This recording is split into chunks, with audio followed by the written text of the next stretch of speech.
भाजपात घेण्यावरून त्या भाजपमधनं पक्षांतर्गत विरोध सुरू झालेले आहेत? नाही, सुधाकर बडगुजरला पक्षातून त्यांनी पक्षविरोधी कारवाई केल्यामुळे कदाचित त्यांनी तो निर्णय घेतला असावा. शिवसेना उभाटा या पक्षाचा तो निर्णय आहे.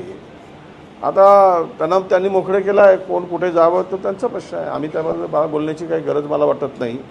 पण एक खरं आहे की शिवसेनेला आता शहाणपणा सुचला आहे की जो माणूस थोडी वाकडी चाल करतोय त्याला बाजूला काढलं, हे पूर्वीपासून केला असतं तर कदाचित ही स्थिती शिवसेना उभाटाची झाली नसती. निलेश चव्हाण यांना जो शस्त्र परवाना जो दिला होता तो सतेज पाटील त्यावेळेस गृहराज्यमंत्री होते असल्याचं बोललं जातं आणि त्यांचं नाव. थोडी लाज वाटायला पाहिजे बोलणाऱ्याला, शरम वाटायला पाहिजे. गृहमंत्री कधी शिफारस करत नाही, ते जिल्हाधिकारी आणि एसपीची त्याला शिफारस लागते कुठलाही परवानगा देताना. म्हणजे आपलं पाप झाकण्यासाठी, आपलं पाप लपवण्यासाठी कोणाचं तरी नाव घेऊन त्यांना बदनाम करायचं आणि त्यांचं नाव पुढे आणायचं, असले धंदे करू नका म्हणून आमचा ज्यांनी दिला असेल त्यावेळी गृहमंत्री कोण होते? हे तर राज्यमंत्री होते. काही आणि ह्याचा संबंध येत नाही. आम्ही परवाने घेतो काय, आम्हाला माझ्या फॅमिलीचा परवाना आहे, शस्त्र परवाना, तर आम्हाला काही होम मिनिस्टरचा फोन लागतो काय? तपासतात त्यांच्या मागे गुन्हे आहेत की नाही.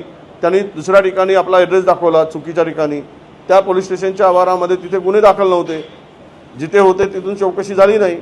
आणि अशा प्रकारचे बिनबोबाट आरोप करणं हे आपला पाप लपवण्यासाठी केलेले हे आरोप आहेत असं माझं मत आहे. नागपूर महानगरपालिकेसाठी भाजपनं तयारी केली आहे. 100 दिवस उरले आहे फक्त. आता गडकरी, फडणवीस, बावनकुळे आणि कार्याध्यक्ष सुद्धा रवींद्र चव्हाण यांच्या फेऱ्या वाढलेल्या आहेत. बाकीचे नेते आहेत. काँग्रेस काही फारसं ऍक्टिव्ह दिसत नाही आहे. ओस पडले, ओबीसी सुद्धा ओस पडलेले आहे. त्यामुळे आता ऊर्जा कशी देणार तुम्ही? 100 दिवस उरले आहे महानगरपालिकेला. असं आहे, सत्ता सत्तेतून पैसा, पैशातून पुन्हा सत्ता, हे समीकरण भाजपला आता चांगलं जमलं आहे. त्यामुळं माहीत आहे की काही केलं नाही आपण सत्ता मिळवू शकतो.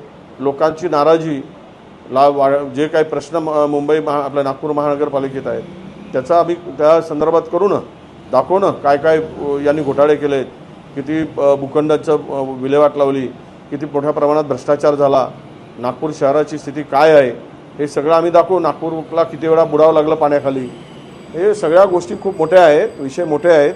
त्यांना काय करायची आहे ते तयारी करणं मजबूर आम्हाला. सत्ता प्रचंड आहे, मोठे सत्तेमध्ये बसलेली या राज्याचे मुख्यमंत्री नागपुरातले आहेत, केंद्रीय मंत्री नागपुरातले आहेत. त्यामुळे त्यांना तयारी करावं लागते. हेच त्यांचं यश आहे की अपयश आहे हे जनता ठरवेल.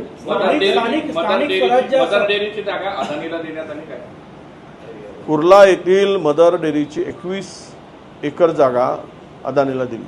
मुंबईतील ही 11वी जागा आहे जे अदानीला आता हस्तांतर केलेली आहे. आणि या एकूण जागेची किंमत आता मार्केट रेट जर आपण काढला तर ती 10 लाख कोटीपेक्षा अधिकची जागा ही आता अदानींच्या घशात टाकलेली आहे. कारण काय सांगितलं जातं की आम्ही धारावीच्या पुनर्वसनासाठी दिले, पण हे अत्यंत चुकीचं आणि खोटारडेपणा आहे. ही जागा दिली त्याला टावर उभे करायसाठी, रिअल इस्टेटचे टावर उभे करायसाठी. काय कुर्ल्याच्या डेअरीच्या त्या प्राईम लोकेशनच्या जागेवर 21 एकर जागेवर ज्याची किंमतच आत्ता मुळात 25,000 कोटी रुपये आहे, या जागेवर तिथे जाऊन त्या धारावीच्या लोकांचे घरं बांधणार आहेत. कुणाला मूर्ख बनवत आहे आणि कुणाला मूर्ख बनवून लोकांची दिशाभूल करताय. अरे मुंबई विकली, महाराष्ट्र गहाण ठेवला आहे अदानीकडे, ही परिस्थिती आणून ठेवलेली आहे. आणि सर्व सरसकट जागा वरून आदेश येतो आणि खालचे लोक सगळे महाराष्ट्रातील त्या आदेशाचं पालन करतात.